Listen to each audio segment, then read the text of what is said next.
because he's the liberal pinup boy. He's their guy, and they know he doesn't have a chance in the world of beating Trump, just like Bernie Sanders does in the world of beating anybody. Anybody. That's not what the poll said, but what poll? Give me the poll. They were all Why is he so mad? Yo, bro, it's not that deep. He keeps bringing up Bernie. Yo, so Chris Mathews, former MSNBC host, was on Breaking Points with Crystal and Sagar, and he was talking about how much he despises Bernie Sanders for, like, basically the entire interview, even when they were talking about Bernie. It's quite the watch. Let's get right into it.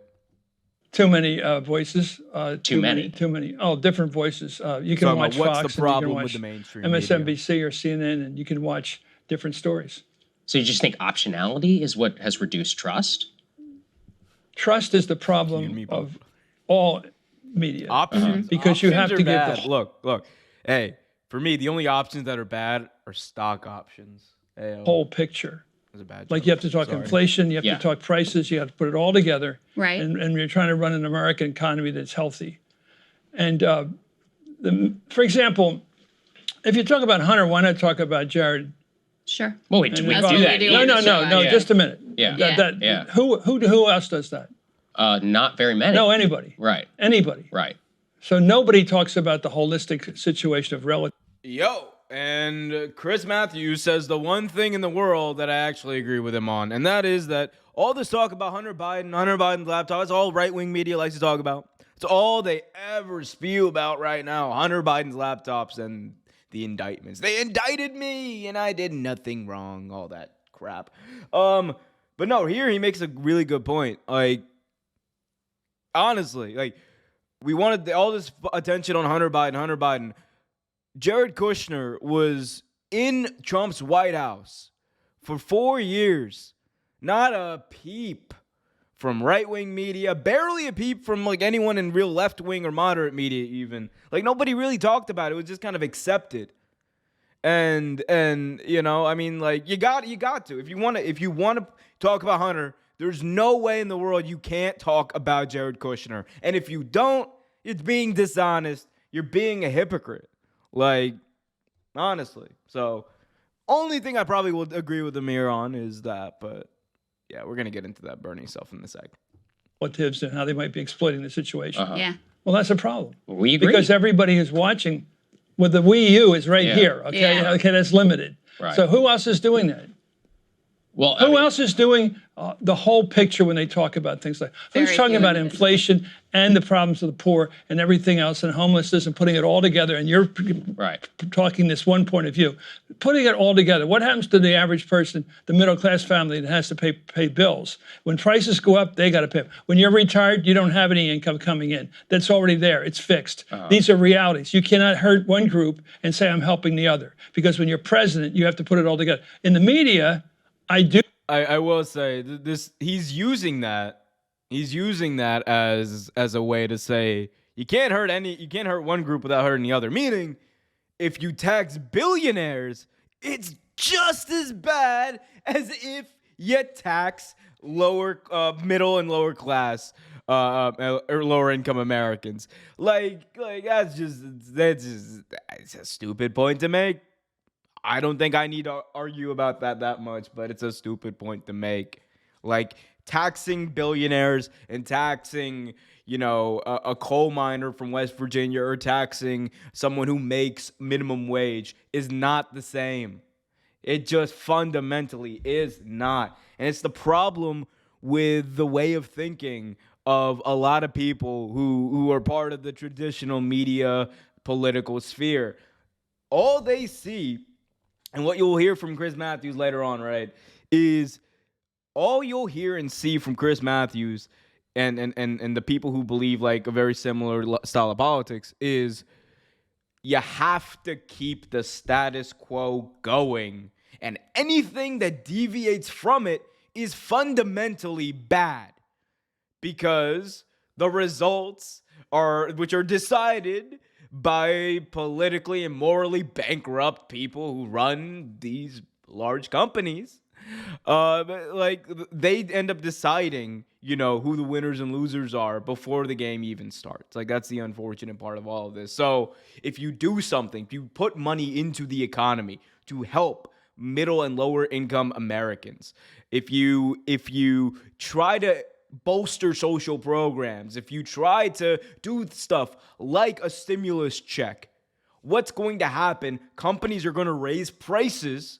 on everyday goods, as they did, in order to not just curb and protect against inflation. They are the inflation.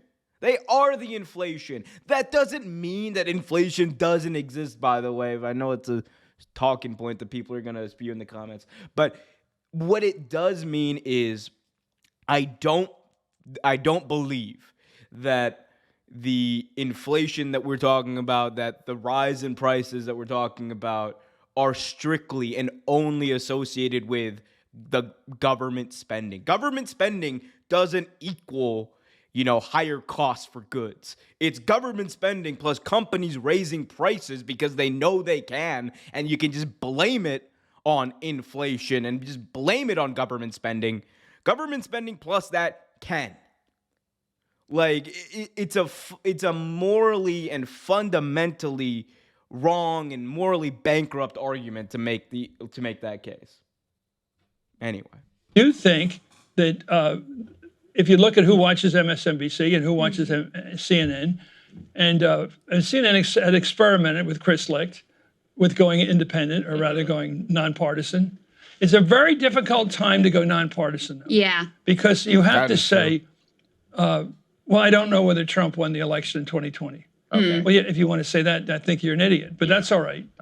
You say that, and you're saying, I'm not going to deal with factual news. I'm not going to go with which states voted. Right. I'm not going with how the electorates were counted, honestly. I'm going to just say, well, they're all the same. No, they're not all the same. And I think that you did a lot of this at MSNBC. What did I do with the finger pointing? Well, I'm just being honest. What did I do? What did I do here? Well, what did I do? I saw you do that a lot. No, I never did. What did I do? I mean, while you were in the chair at MSNBC, specifically during the Trump years, I mean, you're talking about how Fox, every criticism you just gave, I mean, we're also talking about, I watched on your network Russiagate coverage about Trump was an asset from 1987, about selective coverage of all of this. I mean, do you still feel good about that coverage? Like, because you're talking about that is a problem. The problem was that we had a lot of points where there was would look like collusion with the Russians showing up all the time. Russians showing up at conventions. What are they doing at conventions? They were around. Showing up in meetings with Trump. All this kind of all those issues together created the situation that looked like it was all connected, and that never was connected. That's a fact. Okay. Yeah. And so, do you have any regrets about the coverage during that time, or I think whenever you're following a story as it develops, and you look at it developing and developing and developing, and all these points seem to hit, and all the connections with Russia again and again and again, and we never got to the end of the story. Yeah, but as a journalist, you can't just float things that are wild, like, oh, maybe No, it's not floating things. Every fact we dealt with, every fact we dealt, All right. So it's at this point, like, we're 15 minutes into the interview. This is the point of no return for him already.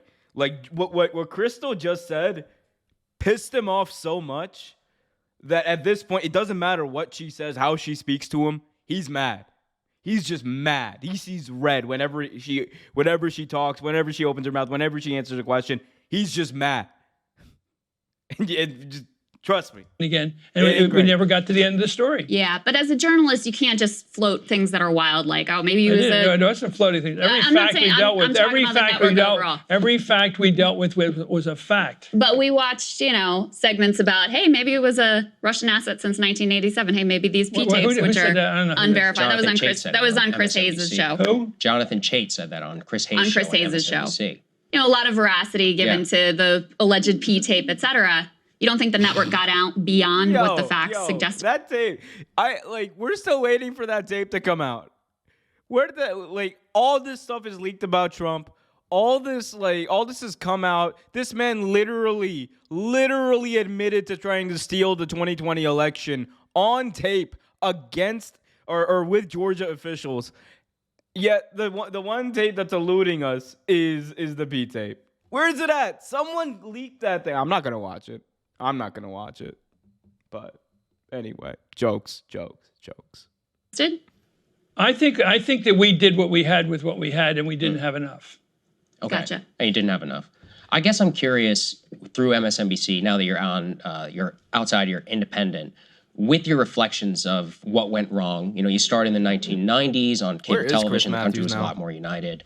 Things start to go downhill. You've said here it's optionality. I'm just. I didn't say. Well, you said that one of the reasons that trust media is low is there are too many voices. You know what I'm talking about. People talking to their audience, confirming what the audience already. But don't you think that's what MSNBC did? I mean, that's effectively. Well, you're asking me about MSNBC. Ask me about me. Okay, I'll ask you. I mean, you were a fixture on that network for decades. You use these terms. Yeah. I was a fixture. I was a product of. I don't think these are causalities. I'm not a function of you're MSNBC. your own individual. Sure. I'm who I am, and I've always been who I am. Yeah. And I may disagree with other people on the same network. I don't know what you're talking about with this we and us and all this thing. Let me ask a little bit specifically about the 2020 and 2016 Democratic primary way too generic coverage, because I'm curious about how this went down. You know, this was after I'd been let go from the network, so I don't have any insight into this era. And you would think that MSNBC, being this liberal, progressive network overwhelmingly, and you certainly had your own point of view, that they might at least be a little bit Bernie curious, maybe a little bit, Oh, snap. She said the B word. She said Bernie. You can't say Bernie about Chris Mathews because then he's just going to absolutely lose it for the next 30 minutes. Every time. And let's watch it. Inclined towards Bernie Sanders. You had this overwhelming Bernie Sanders. Immediately, he's like, look at that face. This man is like, he's pissed. He's already pissed. Like before he was gonna be mad at Crystal, but like now it's like, oh, I am picking on you the entire time now. How dare you? How dare you mention the savior of the working class in America in front of me, Bernie Sanders? He's from Denmark. Jeez. Who would be for Bernie Sanders? Well, I'm saying. Well, who was? That's what I'm saying is that there. You are. That means you are. Do you think other people should be for Bernie Sanders? Well, I'm asking why. Hold on, Chris. Right? Hold on. Let me get to a question. Because there's an implicit answer in the question. No, but I haven't even gotten to a question It's a typical yet. question. This is a cable news network. Chris, where you're answering the question with your answer with your question. You had, instead of, maybe a variety. By the way, she still hasn't asked the question. Like, she's been trying. Like, we'll go back here to the beginning of this. All she was doing was she was getting into like potential media bias against Bernie. Actually, not even potential. We know it's confirmed. Go watch the Bernie Blackout documentary by Vice. It happened. It happened. Like it's been proven multiple times by multiple reports, and we don't have to cover all that right now. But the fact that she mentioned it absolutely enrages him.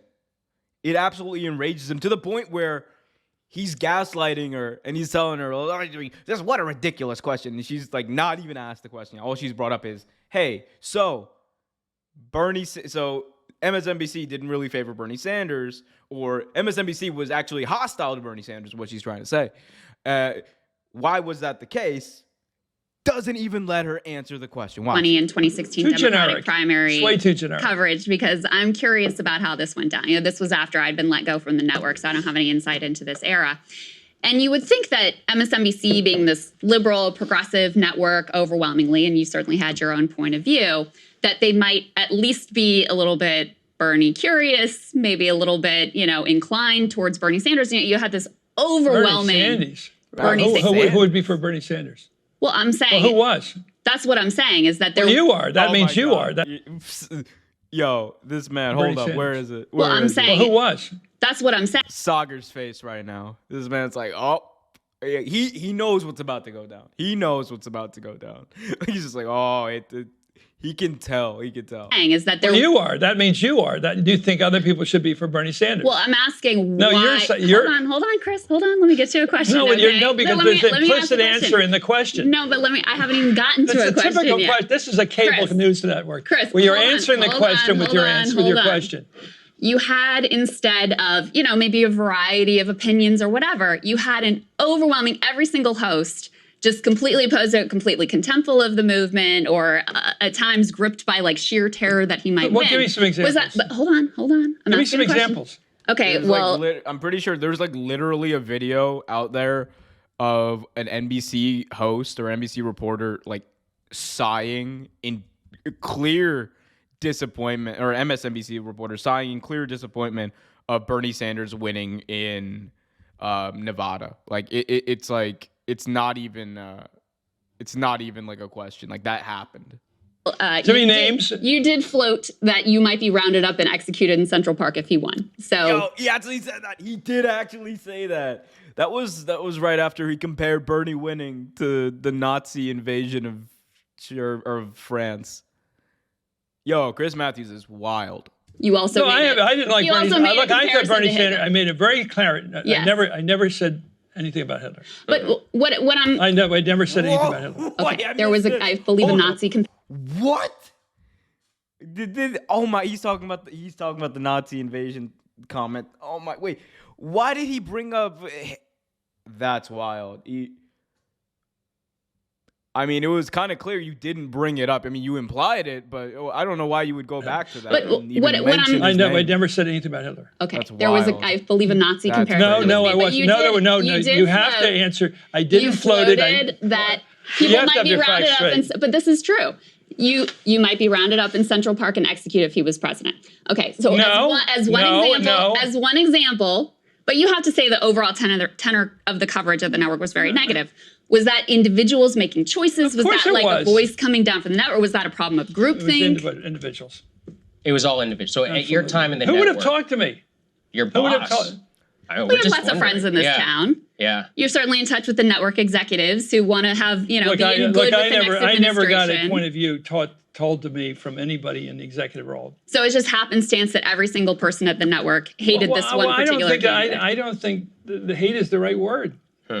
Looks like it from the outside. I People think can hate's speak the to their exact- own view at the time. No, I word thought at the to time, describe how Chris just to Mathews put feels this about back Bernie. in where I'm factual and accountable, I thought when Bernie was headed toward winning in New Hampshire and winning in Nevada big time, Yeah. and I couldn't see even results coming in from the others, the moderates, from Biden and those, Right. and I get concerned that they've disappeared, that they weren't even there. Because in the afternoon in Nevada, we didn't even have any numbers coming in from anybody but Bernie. Bernie was winning that thing in a landslide. Right. And anybody who'd been through 1972 knew what happens when the Democratic Party goes that far left. And if you put a person like Bernie Sanders up, This is again the George McGovern thing, yo. This I hear moderates bring this up all the time. All the time. They're all worried that we're gonna have a repeat of George McGovern, who ran for the who won the Democratic convention back in the early 1970s and absolutely got obliterated by Nixon in the 1972 election. And they missed two very critical points here, right? They missed number one, Bernie Sanders and the movement that he's actually put together is way more powerful than the actual movement, the people movement that McGovern was able to put together. It's way more empowered. There's way more money and grassroots money behind it, way more grassroots actual enthusiasm behind it. And number two, that was nearly 50 years ago. We're still talking about this as if it matters today. And that doesn't mean that not everything that happened in the early 70s doesn't have a cause and effect today, or you can't bring up historical examples of these things. But to obsess over it in the way that these people do, to bring it up as your only legitimate criticism that McGovern lost in 1972, we can never run an actual progressive candidate in the future of the Democratic Party ever again, and if we do, they're going to lose. That is the basis of the entire Bernie blackout. That is the basis of the entire anti-Bernie movement, the entire anti-progressive movement, because the same people who didn't want Bernie, they didn't even want Warren to win. They didn't want Elizabeth Warren to win either. And so like for me, this is just absolutely asinine. I hate this argument. It's a dumb argument. Because they can't fight on the policy. They know the policy's popular. All polling in the world proves that the majority of Bernie Sanders' policies amongst Democrats, he wipes the floor as far as popular policies go. Amongst the general electorate, his policies are popular with the majority of people. Medicare for all, universal health care. Universal health care is a popular program. It's been demonized to the point where people think it's politically unattainable and politically politically not savvy to publicly support it. But it's a popular policy that majority of the people would like healthcare. Do you have people who like and the idea that you can't have Medicare for all without destroying Obamacare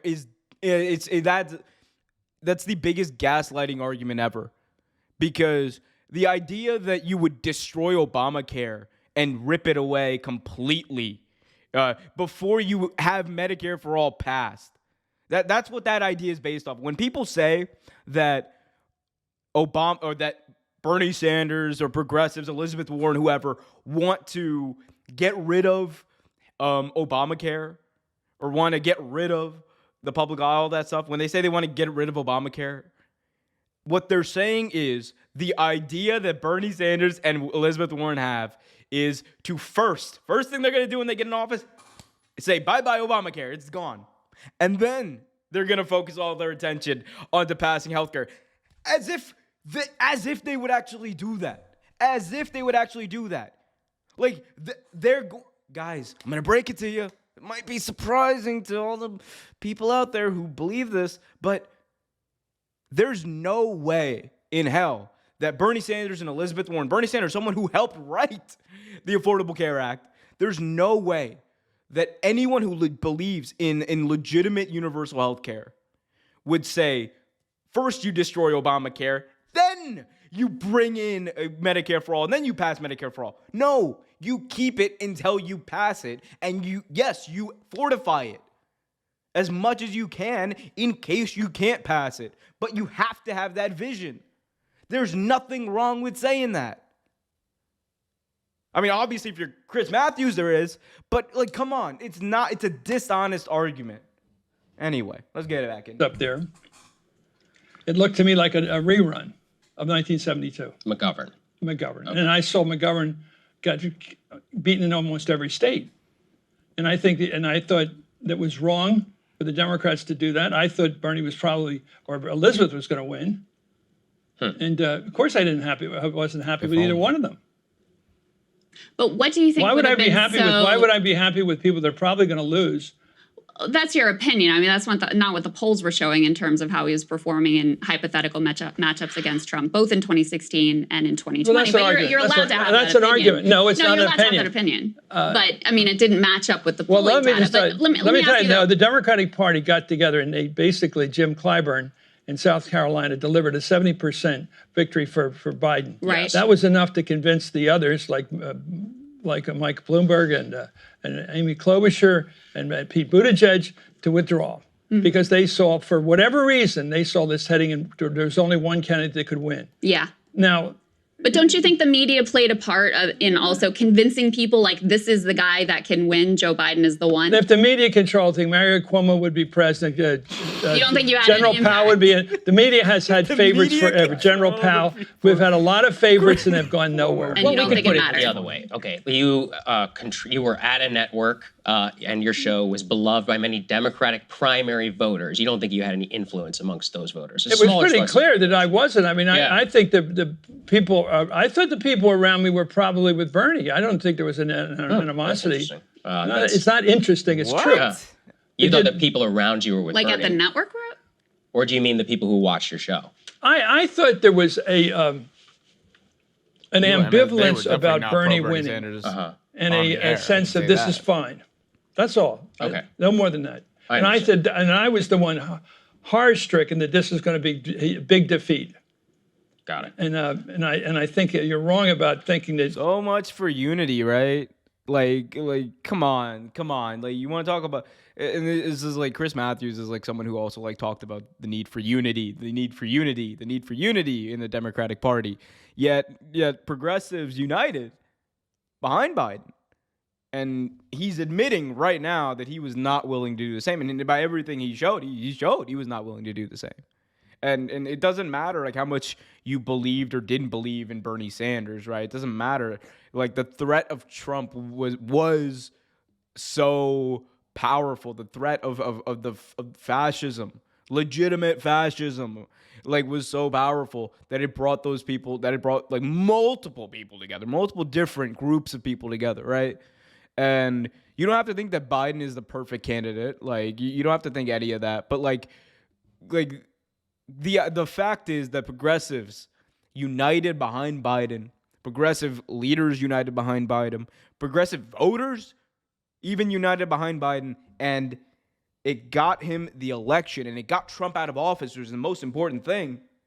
Yet we're sitting here and all the while Chris Mathews says that, well, Bernie wasn't going to win, and all the unity goes out the window because he just doesn't like him. Like that's the other thing. Like Chris Mathews is someone who grew up in the Cold War, anti-socialism, anti-Soviet era. All he ever thinks about, he only thinks about this stuff is like he hears socialism, he hears social programs, he hears government, and he immediately thinks like communist Russia. He doesn't think anything else. Like he doesn't the lack of nuance in the argument is in the ideology is absolutely dumbfounding in my opinion. The middle class of the United States who run elections basically, we're not going to like Bernie. But why do you assert that so confidently? When you first of all, he called himself a socialist, which is not going to sell anywhere. I actually agree with you that the label was no, it wasn't label. It was his name. It's what he said. But Chris, when you look at what he actually supported, things like healthcare for all, those are popular things, right? Living wage, $15 minimum wage, that's very popular. Very popular. In fact, the student debt cancellation is something that Biden has picked up and is moving forward Bernie was able to These put things are all forward, very but popular. I thought they were very popular in Vermont, and I think he's very popular winning elections up there, and I don't think it would have sold with the country.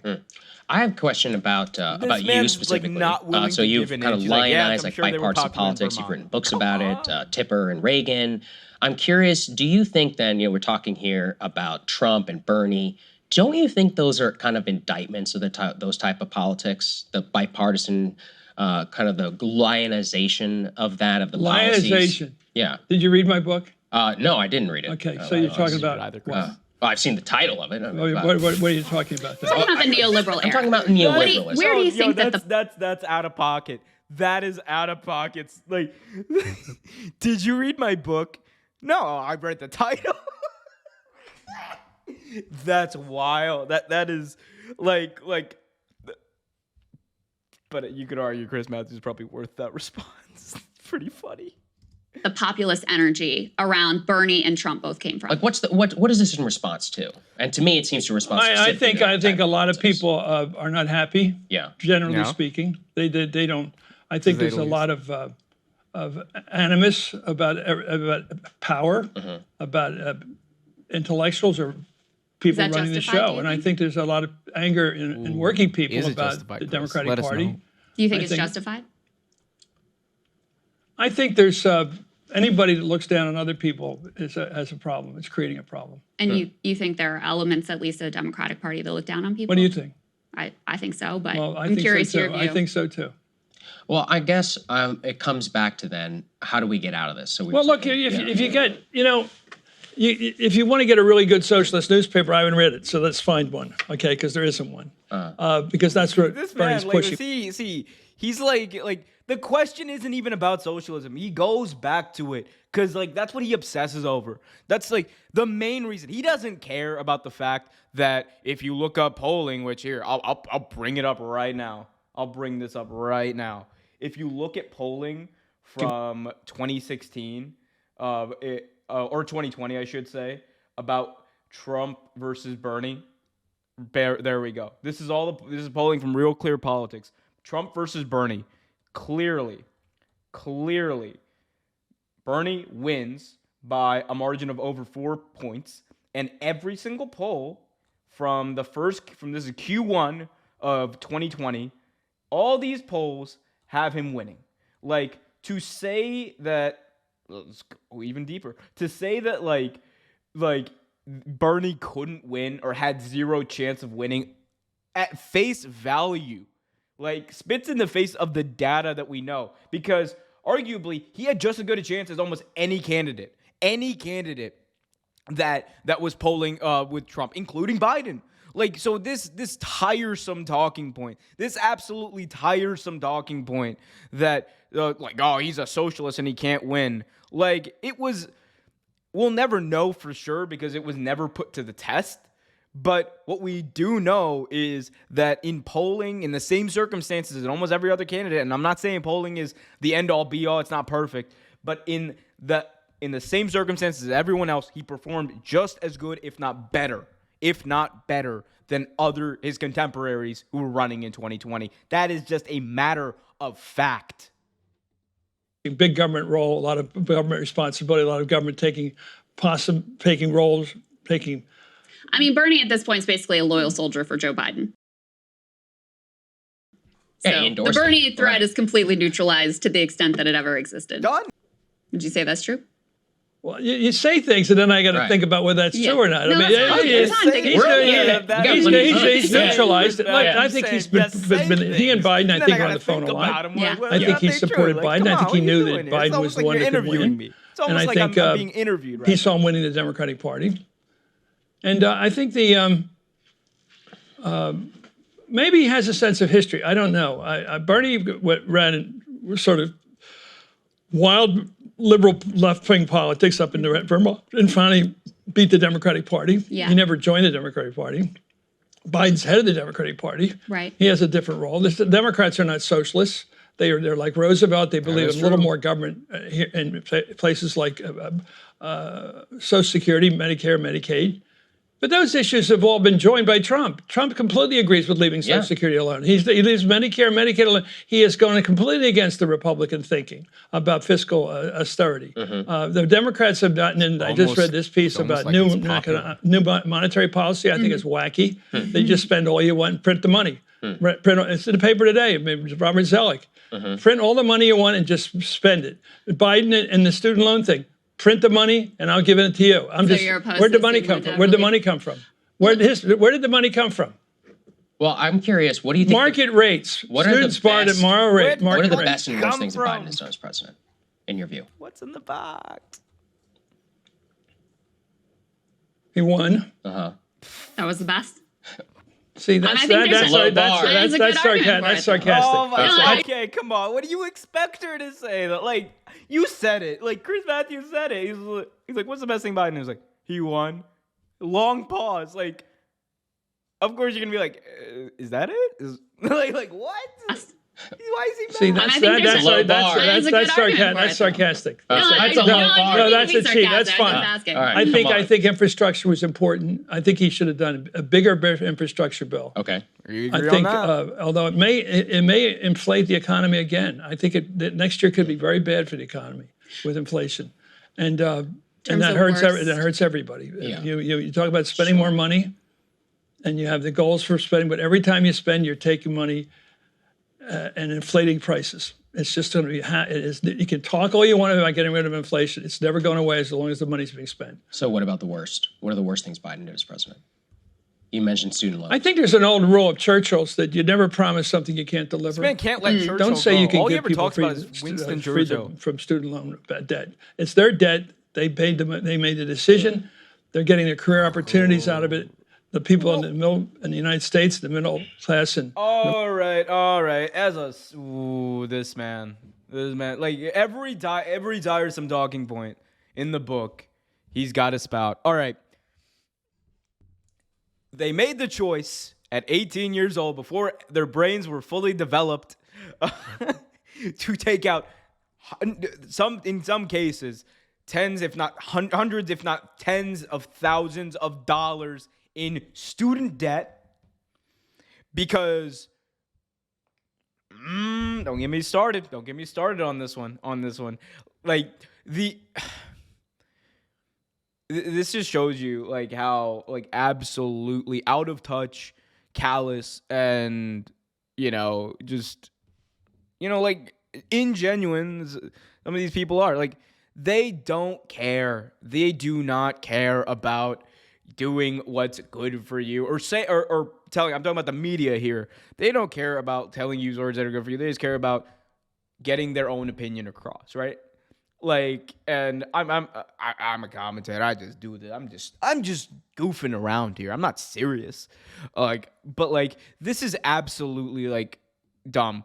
The idea that student loan debt is solely the responsibility of the people who took it out, who signed on the dotted line because they were told to, who were peddled a lie that the only way they could be successful, or not even a lie, they were peddled the idea that the only way they could be successful, the only way they could make money is by getting a college degree, is by getting a certification, is by paying money to institutions to obtain that certification. The idea that the entire structural complex, the entire infrastructure, the financial collegiate infrastructure, whatever you want to call it, didn't play a part in this and didn't play a part in propagating it and telling people to take out these loans to start their adult lives. Think about it like this. In the United States, to start your adult life, if you and in a place where we're told to start your adult life, if you want to be successful, we are told take out tens of thousands of dollars in debt, pay it off for the next 20 years, 30 years. Some cases, people are getting their senior benefits garnished because of this. Like, this is, it enrages me, right? It enrages me. I want to get through this entire thing. We've already been doing this for a while, but this is just another tiresome talking point. Let's go. The working class in Pennsylvania who don't go to college, which is the majority of people, they're not going to get those benefits, and yet you're taking them from them and saying, "Oh, I'm going to just inflate the economy. I'm just going to create more money." No, okay, this is again the stupid argument they make. I'm sorry, it was like 2 seconds of playtime. The idea that we should not do something to help out a group of Americans, a large group of Americans, because it doesn't help out another group of Americans, we do nothing. Social Security wouldn't happen. Obamacare wouldn't happen. All of these great government programs would not happen. Like, if we thought like that all the time, the American people would get nothing from the government. And maybe that's what Chris Mathews wants. Maybe that's genuinely what he believes. But the idea that by eliminating debt,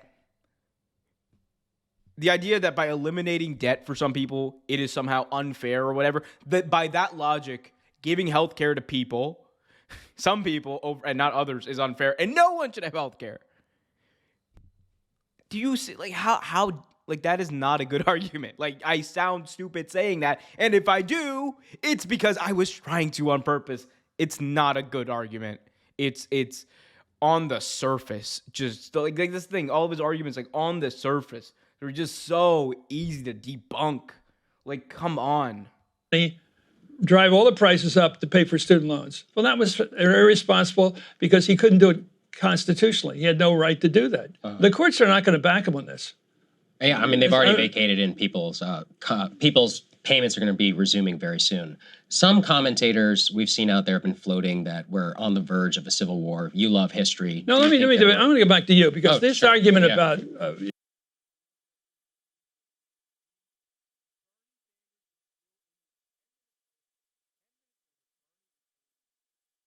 you got to spend more money, $2 trillion over in full employment. We've pushed down unemployment as low as it's ever been able to do. This is the hardest we can ever do in terms of expansionism and social programming and everything that Biden's done. He's probably as left as you could go. Oh, yes. I wildly disagree. I mean, wildly disagree. The beginning you start of the with the premise that we live in a country we don't live in. No. The beginning of the administration, there was significant programs and relief. There were checks that were cut. There were pandemic era programs. all of that has been stripped away over the course of the Biden administration. I mean, student debt payments are set to Yeah, they were for the restart. COVID. For The COVID, unemployment super. they were for everything- COVID-19. Everything that was done during that period was stripped away. So to talk, the story of the Biden administration has actually been cutting social spending over the course of administration, which is why I would argue he's in such a difficult place in terms of electorally, because people's experience have been, I was doing okay. And now, all of these things that were helping me, including, I think the child tax credit is a perfect example, those things have gone away. I do think inflation is an important part of that story. I just disagree with the totality of the causes of inflation. Right. But I think that's the issue. But, you disagree that when prices go up, it's because more money is being spent. I don't think that's the whole thing that's going on. That is economics. But it's not that economics. Is economics. That's what the economics textbook says. But when we look at you have some other the textbook? Federal Reserve, what are they learning this at? Can you let me finish here? The Federal Reserve did research showing that a significant portion, a majority of the inflation was just corporate price gouging. Executives were on calls. You don't have to take my word for it. Executives were on calls bragging about how they were able to use the excuse of inflation to hike up prices. Okay. So there's an issue with monopolies. Okay. The last thing I really want to get from you, and this is genuine question. I deal in the real world, and I'm telling you, if inflation rises next year and it continues at the rate, it's going to hurt Biden like mad. I believe I absolutely agree with that. Both no disagreement there. Yeah. So the era that but you can spend more money and not drive up inflation. So mad. The era that you've covered extensively, is like this Reagan, Clinton, neoliberal consensus. Do you think that consensus failed in any meaningful respect? Do you think that consensus is broken? Question. Are we moving towards a new era? Or do you think that it continues apace? Well, I don't think... did the policies of the bipartisan consensus of the early 2000s, which led us into the Iraq War, or the bipartisan consensus of the 90s, which also led us into the Iraq War, but also led to trade deals that were unfair to Americans. Did all of that, did all of this stuff, did it in any way, Chris Mathews, did it in any way, or is it in any way, I should say, worth criticizing? Moderation sells, generally. I mean, McGovern beat Muskie. I mean, the fact is that if you have a wild idea and you can appeal to people who are desperate, they're going to give you a shot. And the idea that we can continue a massive welfare program in addition to what we're spending now, I don't know how we can keep doing it. There's no way you're going to raise taxes.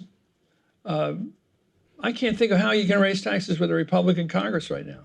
And in effect, even the Senate's not going to do it. Right. Yeah, I mean... So where are you going to do it? What government are you going to have? You're talking about the United States government? But do you think that there were core failures, to get back to this question of where does the populist energy around Trump and around Bernie, where does this come from? And is it rooted in some key failures of that bipartisan consensus, the overlap between basically Bill Clinton and Ronald Reagan? You have this Bill consensus. Clinton we'll hear Chrissy out in a second, but it's a legitimate question. Did the failures of the bipartisan consensus that gave us those policies that I talked about earlier, did they in any way lead to the discontent that Americans are feeling now, and why they're gravitating towards the quote-unquote fringes? Did it in any way contribute? You have this consensus in favor of deregulation. You have the Iraq War. Free trade. You have free trade. You have all of these things that build up to the financial crash. I mean, aren't these key failures of neoliberalism that now you have these movements in reaction to, movements that you very much don't support? Don't support what? You don't support the populist movements like Trump, or Bernie. Yeah. Yeah. Were there failures in that? Trump or Bernie? There's a difference. No, they're wildly different. But talking about the animating energy here, were there key failures in that neoliberal consensus that has dominated here for some 40 years? I don't know. You don't know? I mean, I don't know. This is wearing me out. This argument is just... This is wearing you. It's wearing me out too, Chris. You ain't the only one who's annoyed at this. You get asked a question that you don't like, and then you immediately just start complaining about it. and then saying, "Oh, well, you're part of the liberal, the too liberal media." Like instead of answering the damn question, instead of answering the question, instead of everyone getting to go home earlier, instead of you getting to go home earlier, like by just answering simple questions, all you want to do is complain about Bernie. That's literally all he's done. Complained about Bernie, complained about progressives, complained about left policies, and just not engage in the actual debate that he's being presented with. Arguing with someone who has no interest I'm not trying to argue. I really tell wanna me know where the states are that Bernie people win. No. Tell me the states that are for your point of view, Chris. because you're advocating here. You're pretending to interview me, but you're really advocating for a social welfare state. And I'm going to ask you where is it winning? Well, look at Florida. They passed a $15 minimum wage by 67%. You're jumping around. Chris, You're pointing. I'm not trying to argue with you about Bernie anymore. I'm trying to ask you what you really think about the era that you covered, and whether it's coming to a close, or whether you think that do you think it's coming to a close? Do you think it served people well? Do you think there were any failures to it? Anything that should have been done differently during that era? Can I speak? Yeah, please. Go ahead. All you've been doing. I think the Democratic Party, the modern Democratic Party, has been very good at opposing the Vietnam War, and most of it, not at the top, is very good at opposing the Iraq War. And these are real conditions where people get killed, and we killed 200,000 people in. Did he just give I think we all objectively agree that the Vietnam War was bad. Did he just give credit to that though? That's like writing your name on the test and your teacher saying great job. No, okay. We're just gonna Iraq. And in Vietnam, 58 million people. 58,000 people died from our country, and millions of literally falling out right now. We made those decisions on civil rights, starting with the Brown case in '54, and the Civil Rights Bill in '64, and the voting rights in '65, and all those issues, social issues. The Democratic Party, with Republican support in many cases, Midwestern Republicans, were very big on civil rights. Certainly, that's when we had a Northeastern Republican Party, establishment party. And I think in all those issues, the Democrats did the right thing. And even I thought Roe v. Wade was a brilliant decision, because I think even though it was political and it wasn't really a court decision, it was a practical decision. The old joke was that the Supreme Court follows the elections, and they did what makes sense, and viability made sense. I agree with that. And so we've made a lot of decisions. In terms of unemployment, the Democratic Party has, under Clinton, balanced the budgets, which I thought was important. Under Harry Truman, balanced the budgets. I think they've tried to do fiscally responsible stuff. They have maintained at enormous cost Medicare, and Social Security, which are incredibly difficult and expensive. They've done all those programs for retirees. I think they've been probably, in terms of homelessness, and reality is on the street, not the world you talk about. That world I don't know anything about. But in the reality of the streets, where you walk in San Francisco and you see the liberalism, it is liberalism. On the street. It's not left-wing. It's liberal Chris attitudes Mathews. Towards people living in the streets. The graffiti, actually the deterioration of a lot of downtown San Francisco. I think they've been probably too liberal. And I think if you... Did he just blame homelessness on liberal policies? Isn't that a Republican talk? Isn't that a right-wing talking point? Isn't that a right-wing talking point? Look at all these liberal policies. They've led to all these homeless people. Not economic strife. Not the fact that trickle-down economics never trickled down. It only trickled up and actually took money away from people, which hurt generations of Americans. No. Not being tough on crime instead of prioritizing mental health. No. Those policies didn't contribute anything to homelessness. What contributes to homelessness is being too liberal, being too much like Denmark. You go any further in that direction, it's almost zany. Now, just a minute. I'm getting to talk here because I live in the real world where people Gavin Newsom can get elected, and Jerry Brown can get elected 4 times, and people that are moderate Democrats, or you call them neoliberals, they are neoliberals because they're trying to do something. They're not socialists. They don't believe in the government taking over things. They know that at some point the government gets too big, and it's the problem. And they don't believe in all these solutions like you've advocating. But Thank God but do you there think is no free Bernie trade- Sanders running the country. but do you Thank think- God. No, just because you've made your point. I heard all the points. I heard them all my life. So And all look at those that. arguments Do you think would be free defeat. trade Would Why mean you mad, defeat. bro? the real Absolute world defeat. that you're, places The that real you're world. fondly Why The are real you world. mad, I know. bro? I Did had free two- trade, sir? Let me just say, I have a couple of brothers who voted for Trump this time. Yeah. Probably will again. I've got people and I have relatives I will not even argue with because they disagree with me. There's a lot more people. Like he just says random stuff in the middle. It's like, look. I live in the real world where Bernie Sanders is, where Denmark is not America. And I have some brothers who voted for Trump. I have some brothers. I have siblings. Like what? Like what does that? What, that got nothing to do with what you're talking about, babe. On the other side than from your side, I think that Trump.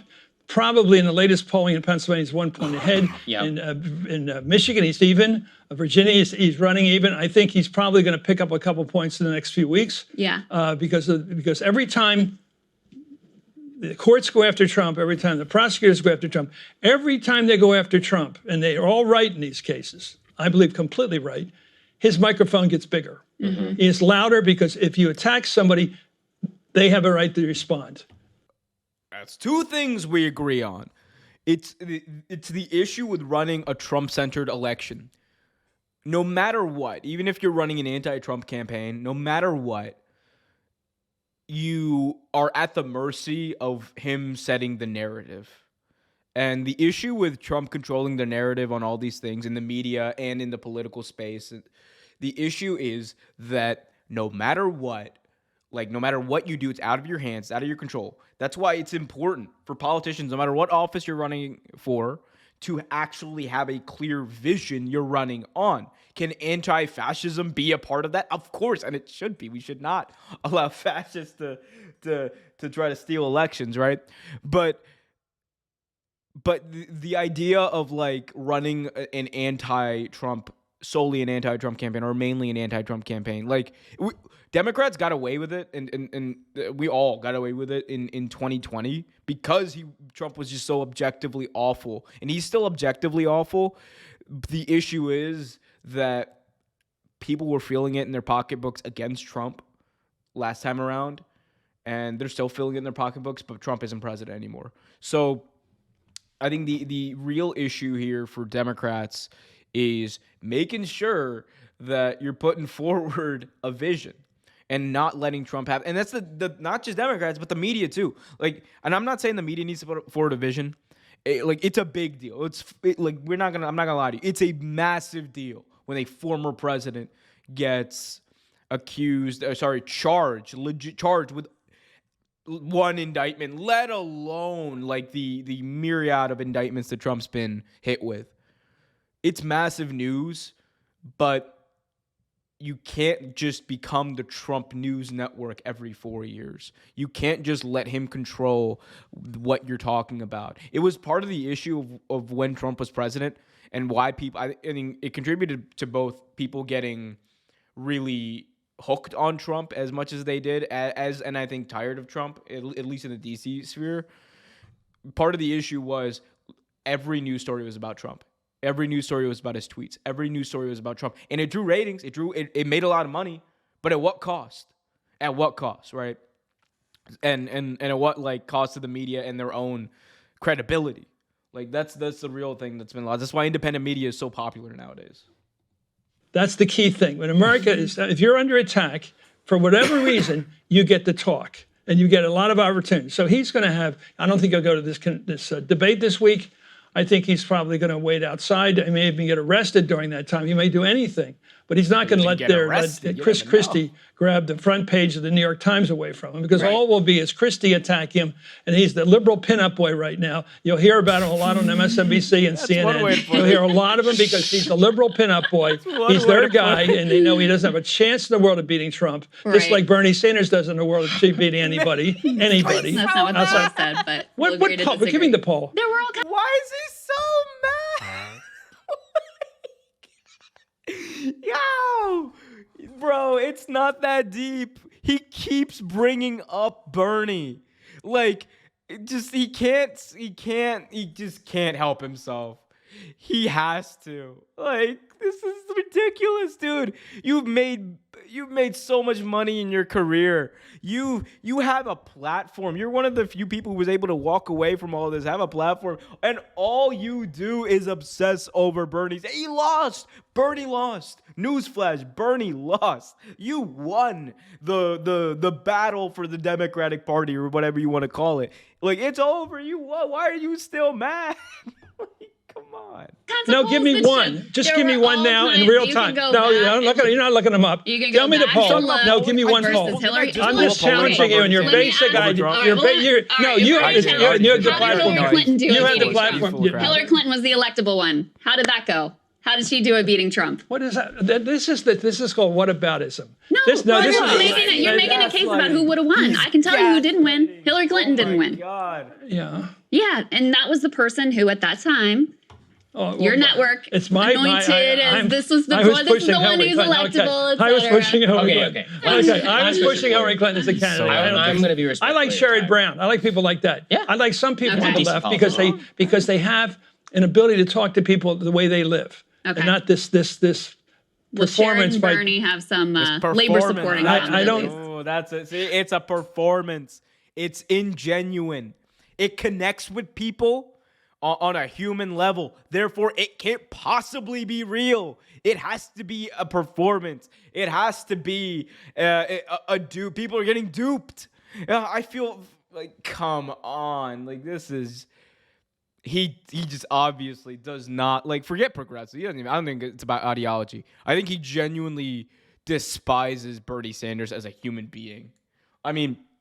Think about what he said about Bernie when he won Nevada. Like really unpack it for a second. Like, and this is true. This is true. When Bernie Sanders won the Nevada primary, I believe one of the primaries. I don't remember if it was Nevada. I'm pretty sure it was. When he won the Nevada primary, whatever. I'm down on that hill. When he won the Nevada primary, Chris Mathews compared him winning to the German invasion of France during World War II. Like, to say that about anyone, period, right, is just like, that is a damning statement to say. Like, it's a hell of a thing to say. But to say it about Bernie Sanders, someone whose family legitimately perished in the Holocaust, it's not only like foolish, it's not only... it's not just foolish. It's not just hurtful. It's despicable. It's a despicable thing to say. And all the disagreements, I don't even take into account the ideological disagreements, but the idea that you would say something to that effect, the idea that you would say that about someone whose family literally perished in the Holocaust and compare them winning an election or whatever to that, it shows you the kind of person that Chris Mathews is. It is despicable. I already said it. Look, you have a point of view, and you brought it to this table, and I'm trying to defend against it. I'm just saying the more moderate course can win. Yeah. The moderate course can win. And Biden has made a lot of compromises with Ron Klain. He's certainly moved over to the left. There's no doubt about it. He got rid of the Hyde Amendment. He tried to. You're not going to get rid of it. But these kinds of decisions, he was for busing. Most people were against busing, rather. And he's had to pay for all these sins of the past. I personally think it's a strange argument to make. I don't think you could win as a ward leader anywhere. My last. I think you go to. You've made that clear. No. I'm just saying. Where would you want to be the ward leader? He's like, where would you win as a ward? Yeah, I don't think you'd win as a world. Like, he's pushing ad hominem attacks. Like, he's so obviously pissed. Like, still, we're 37 minutes into this interview and he can't let it go. The political boss. Where can you be a good political boss? Well, I'm just... Now, with your point of view. Oh, with my point of view? Yeah, where would you go with that? I support populist economics. I think it's overwhelmingly supported by the American people. No. Tell me where you would win. I'm not looking to be a ward leader anymore, Chris Matthews. Where are you going to win? Where are you going to win? I'm happy to be. Where are you going to win with this argument? Well, obviously it hasn't won. Like Lula had one of the most progressive agendas in the history. And he was president. He was president for years. And that was during a time where Brazil saw some of the best economic growth as far as lifting people out of poverty, when it saw some of the best happiness that the country's ever seen. And when he left office and the manner in which he was booted out, like, you saw that when those policies were stripped away and died down, it led to people legitimately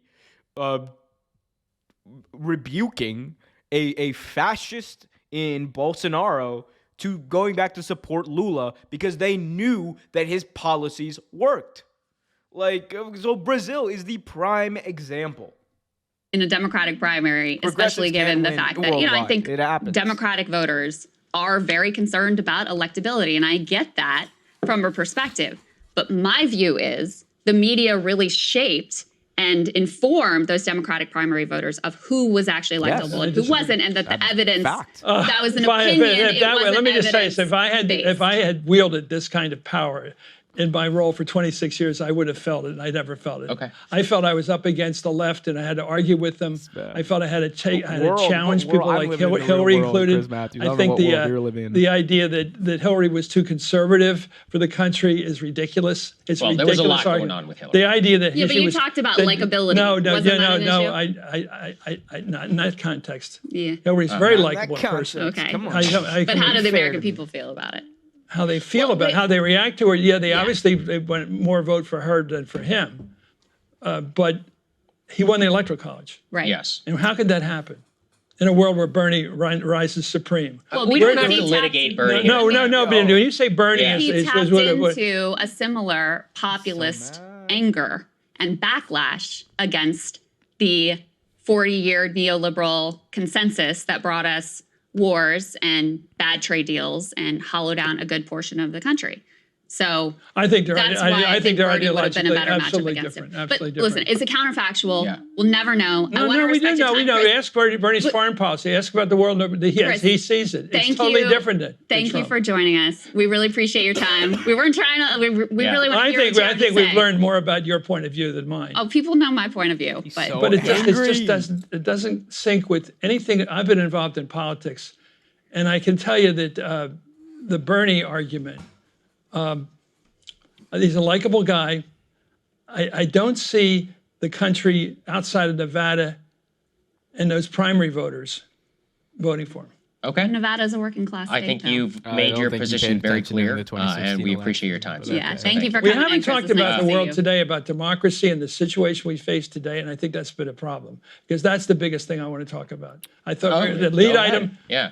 I think that in terms of real world politics, the way we live, the way we elect people, and who gets votes, I think that it's a fact that starting with the age of television, which we talked about, Yeah. that people who lost presidential elections said so on television. What do you mean? They conceded They defeat. Oh, conceded. yes. They yes. they conceded Okay. defeat within real time. Even Jack Kennedy and Nixon, because Nixon said as the conditions go now, it looks like if it continues at this course, Kennedy will be the next president. Right. And then he issued a statement the next morning. Kennedy made a point of meeting with Nixon down in Florida so that it would be made very clear he lost. And Al Gore had to do this, and Hillary Clinton had to do this. And they all did it, even though Hillary Clinton was very unhappy. She was shocked by her defeat. And I was in the hotel with her that morning. And they all did it. They stood up. They had guts. And that, to me, is patriotic support of our country. It's not left wing or right wing. It's belief in how we run our elections. And we do base them on who wins the Electoral College and how it works. And that's how we do it. And all this other stuff about theories and what else could be done and how it could be a different world is not reality. It's not. Look, I love it. He said like the most agreeable thing about the protecting democracy, protecting the democratic institutions, all that stuff, and then he immediately goes like, it's like, and that's why I hate it when progressives do this and like, come on. It's just so frustrating. Oh my God. It's like Not the world we live in. It's not our constitutional basis for our country. We live with a constitution with it's the not most people frustrating voting because the way they I vote. They may be disagree. middle class. It's like literally frustrating because you're like, I know who Chris Mathews is, like I said before, but like but because it's just so obviously it's so obvious you're not trying to like make a point for like anything. You're just trying to make a point against something. Like you're trying to use something as absolutely universal as democracy is a good thing, as to say that progressives are bad or Bernie Sanders is bad because you hate Bernie. Like, they may like corporate names. They may even like M&Ms. They may like Wheaties. They say they don't hate corporations. The American people don't get up in the morning and say, I hate corporations. They don't. They worry about They corporate power. don't get up and worry about it. That's not what they think about it. They worry about being able to they're pay not the on the bills. left. They're not on the left. They're just not there. Yeah, but they worry They're about not on the left. They worry about being They're able to pay not the bills. on Not just the left, left, right. Crystal. Some people are pissed off that stuff costs too much at the Yeah, stores. that's right. You know. Of course, I've Yeah. said that from the beginning. Yeah. I've We been saying agree. that from we the agree beginning. It's all a with question that. of like how it works. It's trying to make Yeah. things into a big ideological snowball. It's not going to be. Bernie's never going to be elected to anything like president. No. It's not Well, going He's to like happen. That's very 80 clear at this out point. at this point, so he's not doing anything. Don't worry, You're Chris. missing- You won that battle. You won that battle. It's not me. It's this thinking. It's the McGovern thinking of it. All you have to do is hard goes left, and everything's back going to be to the fine. beginning, Democratic it Party goes went hard back left, they went to nowhere. McGovern. And I don't it's think one way to left, lose right. elections. I think it's about delivering Socialism. for people. I don't want to live in a country so bad that I- it goes socialist. I think it's about That's what delivering for You're people right, listen, economically. It's Chris- delivering. You go back to the same problem. It's holistic. Look at what driving up prices does to people when you do what you want to do. And you keep spending money at the government level. Federal government spending is what you're talking about. That's really what you're talking I'm about. talking about delivering for people. No. Yes, That's I another am, way of because- saying government No, spending. but it doesn't have to mean that because It does. Everything you said was all these programs you talked healthcare. about. Think He's about being- just healthcare. All the Okay, COVID so programs how were much- spending programs, and you supported all How of much them. do we spend on healthcare as a country? More than any other country in the whole world. It's just a question of who is spending that money. Do you think we're doing a good job with healthcare? The nihilism is very depressing. Of like, this is just how it is, and we have to accept it. So I personally believe that politics is downstream of how people are doing in terms of their economics. Now, you and I are just going to agree to disagree about how this all works out and exactly the triggers of inflation. I think this Chris- argument is fine in a Democratic primary, and we'll see who wins. That's all you can We've do. already we seen saw it. Like who I won. said, your Yeah. side won. So, Yeah. Chris, No, I appreciate your it's time. not my side. My Chris, side is probably to the right of Biden. Okay. Probably to the right. It's more moderate. I think Not that people surprising. like Muskie and people like that over the years, and John, You even John said you McCain. like Sherrod Brown, who I would say is to the left of Biden. I want to thank you. You know for why? coming. Because Sherrod Brown and Tim Ryan know how to talk to people. Yeah. I On their agree. base, and they don't agree come with off that. as zany professors or anything like that. They're not arguing theory. They're focused on populist pocketbook economics, and that's something I support. as well. Pocketbook is Yeah, right. damn right. All right. That was tough. That was tough. I just spent the past hour of my life listening to Chris Mathews just riff about how much he hates Bernie for the past. Oh God, he is. It's again. I don't even know what to say. Like y'all saw it, y'all witnessed it. It was pretty bad. He's obviously still angry about Bernie Sanders' existence. He hasn't let that go, obviously. Hopefully you guys like this. So if you did, be sure to hit that like button, subscribe, hit that notification bell. This has been Omer Q Streams, the stream where my views are entirely my own, unfiltered, and all for you. Until next time, I'll talk to you. Bye.